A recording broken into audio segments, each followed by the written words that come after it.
नमस्कार, न्यूज 18 पर हैं आप और मैं हूं प्रशांत कटारे। पहलगाम हमले के बाद आखिर कैसे पाकिस्तान खुद अपने बुने जाल में फंस गया है और अब इससे बाहर निकलने के लिए लगा रहा है खाड़ी देशों से गुहार। डर है पाकिस्तान को कि भारतीय फौजें कभी भी पाक में आतंकी कैंपों पर हमला बोल सकती हैं। एलओसी पर बड़ा एक्शन हो सकता है या फिर सर्जिकल स्ट्राइक या एयर स्ट्राइक से हटकर कोई सरप्राइज भी पाकिस्तान को मिल सकता है। तो चलिए मुद्दे पर आते हैं।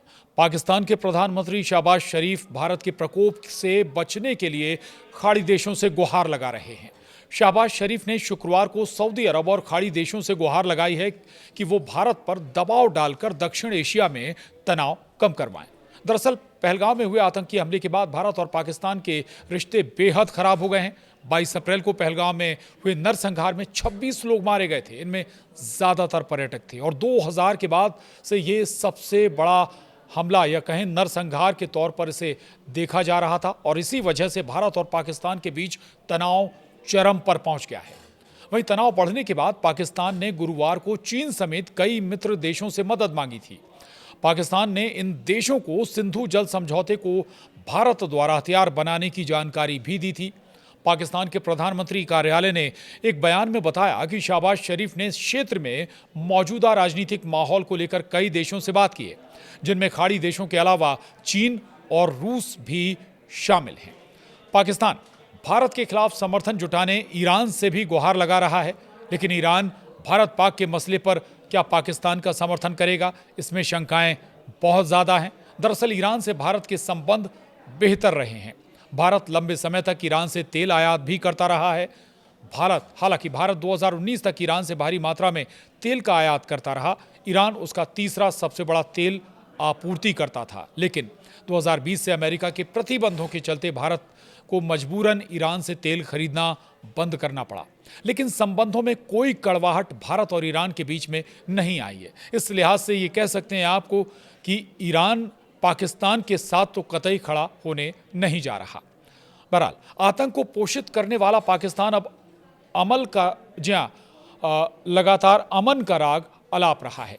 भारत पाकिस्तान के बीच अमन कायम रखने के लिए पाकिस्तानी पीएम शहबाज शरीफ ने पाकिस्तान में सऊदी अरब के राजदूत नवाफ बिन सईद अल मलिकी से मुलाकात की। इस मुलाकात में उन्होंने सऊदी अरब से भारत पर दबाव डालने की गुजारिश की। उन्होंने कहा कि पाकिस्तान दक्षिण एशिया में शांति चाहता है।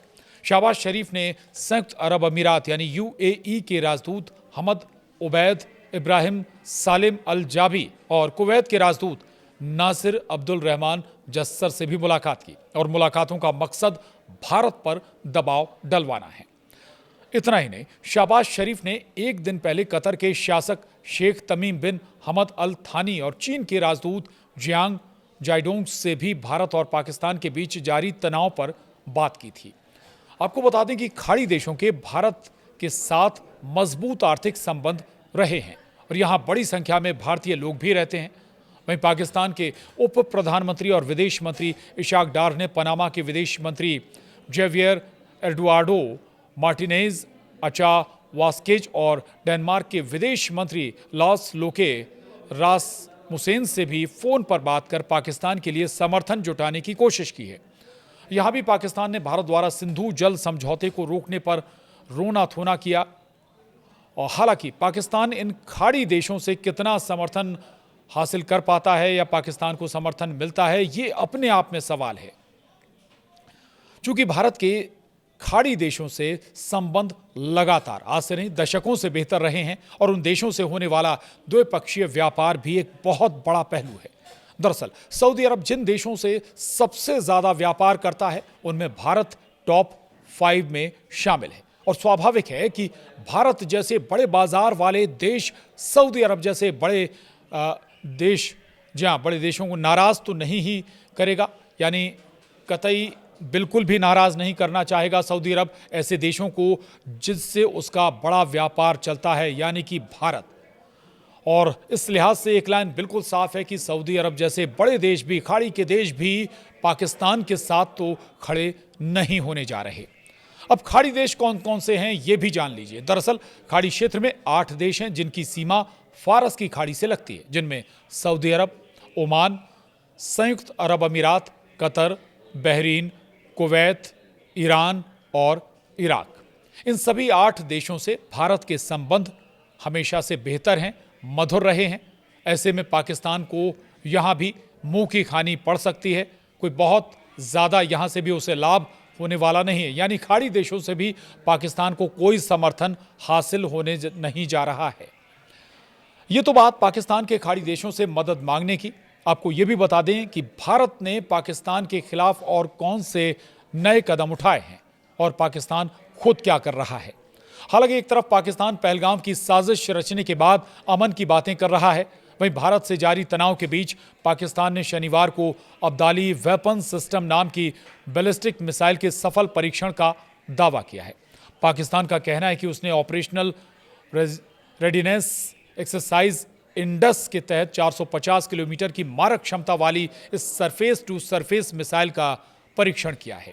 ये मिसाइल 500 से 700 किलोमीटर तक के न्यूक्लियर एंड कन्वेंशनल हथियार ले जा सकती है। हालांकि इसका इस्तेमाल मुख्य रूप से कन्वेंशनल हथियारों के लिए किया जाता है।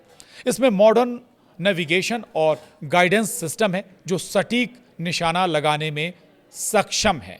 भले ही पाकिस्तान ने 500 से 700 किलोमीटर तक मार करने वाली इस मिसाइल का परीक्षण किया हो, लेकिन भारत के पास पहले से कहीं ज़्यादा दूरी तक मार करने वाली मिसाइलें हैं। इंटरकॉन्टिनेंटल बैलिस्टिक मिसाइलें भारत के पास मौजूद हैं, इसलिए डरने की ज़रूरत नहीं है। इधर भारत ने पाकिस्तान से डायरेक्ट और इनडायरेक्ट इंपोर्ट पर रोक लगा दी है। भारत ने पाकिस्तान से आने वाले सभी सामानों के आयात यानी इंपोर्ट पर रोक लगाई है। अब पाकिस्तान से सीधे या किसी और रास्ते से कोई भी चीज़ भारत में नहीं लाई जा सकेगी। ये फैसला देश की सुरक्षा और जनता के हित में लिया गया है। ये नियम तुरंत लागू हो गया है।